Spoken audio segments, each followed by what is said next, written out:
दोस्तों, आज हम सुनते हैं भेदभाव की एक बहुत ही अच्छी कहानी। दोस्तों, एक गांव था जिसका नाम था सोनपुर।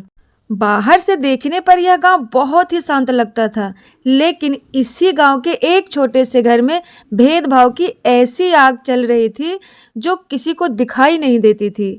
उस घर में रहते थे राम स्वरूप और उनकी पत्नी शारदा। भगवान ने उन्हें 5 बेटियों का वरदान दिया था, सीमा, रीमा, कविता, पूजा और छोटी सी गुड़िया। लेकिन वरदान को वरदान समझने की दृष्टि हर किसी के पास नहीं होती है। राम स्वरूप की आंखों में हमेशा एक ही सपना पलता था कि बेटा कब होगा। हर बेटी के जन्म पर सन्नाटा सा छा जाता था। ना मिठाई बटती थी, ना ढोल बजते थे। शारदा हर बार बेटी को सीने से लगाकर रोती और चुपचाप भगवान से पूछती, क्या बेटी होना गुनाह है? शारदा की सबसे बड़ी बेटी थी सीमा। सीमा समझदार थी, छोटी उम्र में ही माँ के आंसू पढ़ना सीख गई थी। जब पिता कहते लड़की होकर ज़्यादा पढ़कर क्या करोगी, तो सीमा किताबें छिपाकर पढ़ती।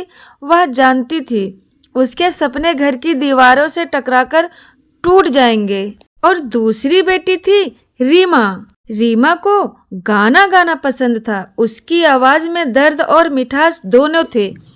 लेकिन पिता की एक ही बात, लड़कियों का गाना बजाना इज्जत बिगाड़ देता है। रीमा ने चुपचाप अपनी आवाज को दिल में कैद कर लिया। और तीसरी बेटी कविता नाम की तरह ही कविता लिखती थी। कागज पर वह अपने जज्बात उतारती। एक ही माँ की कोख से जन्म लिया, फिर क्यों हर बार बेटी का नसीब अलग लिखा। लेकिन किसी ने उसकी कविताएं पढ़ने की कोशिश नहीं की।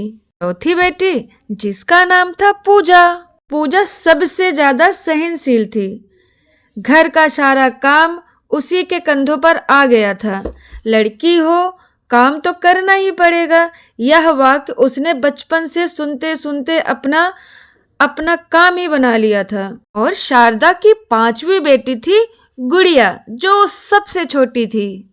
सबसे छोटी गुड़िया अभी कुछ समझने की उम्र में भी नहीं पहुंची थी, लेकिन भेदभाव ने उसे भी नहीं छोड़ा। जब कभी पड़ोस में बेटा जन्म लेता तो गुड़िया माँ से पूछती, माँ बेटा क्या होता है? सब लोग खुश क्यों हो जाते हैं? शारदा के पास कोई जवाब नहीं होता, बस आंचल से आंसू पोंछ लेती थी। समय बदलता गया। अब बेटियां बड़ी हो चुकी थी। समाज ने उन्हें बोझ समझा, लेकिन समय ने उन्हें हथियार दे दिए, हिम्मत और शिक्षा। सीमा ने किसी तरह पढ़ाई पूरी की और शिक्षिका बन गई। रीमा ने ऑनलाइन मंच पर गाना शुरू किया। आज उसकी आवाज लाखों दिलों तक पहुंचती है। कविता की कविताएं अखबारों में छपने लगी। पूजा ने सिलाई का काम शुरू किया और कई महिलाओं को रोजगार दिया। गुड़िया अब स्कूल में अव्वल आती थी और बड़े सपने देखती थी, लेकिन पिता का व्यवहार नहीं बदला। अब भी वे कहते, सब ठीक है, पर बेटा होता तो सहारा मिलता। और फिर एक दिन सब बदल गया। राम स्वरूप अचानक बीमार पड़ गए। बिस्तर से उठना मुश्किल हो गया। जिन लोगों से उन्होंने हमेशा उम्मीद की, वे रिश्तेदार, समाज, कोई पास नहीं आया।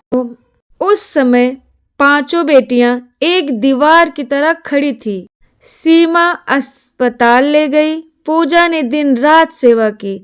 सीमा ने इलाज के पैसे जुटाए। कविता ने हौसला दिया। गुड़िया ने अपने नन्हे नन्हे हाथों से दवा दी। एक रात राम स्वरूप की आंखों से आंसू बह निकले। उन्होंने कांपती आवाज में कहा, मैं अंधा था, मुझे माफ कर दो।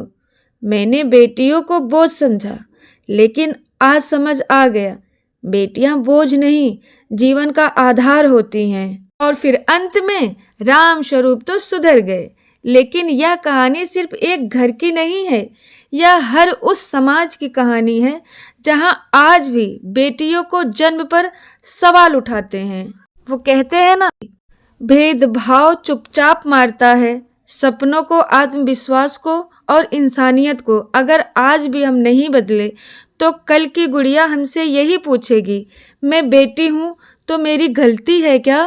तो दोस्तों, हमें मिलकर ये भेदभाव वाली प्रथा हमेशा के लिए हटा देनी चाहिए। Thank you.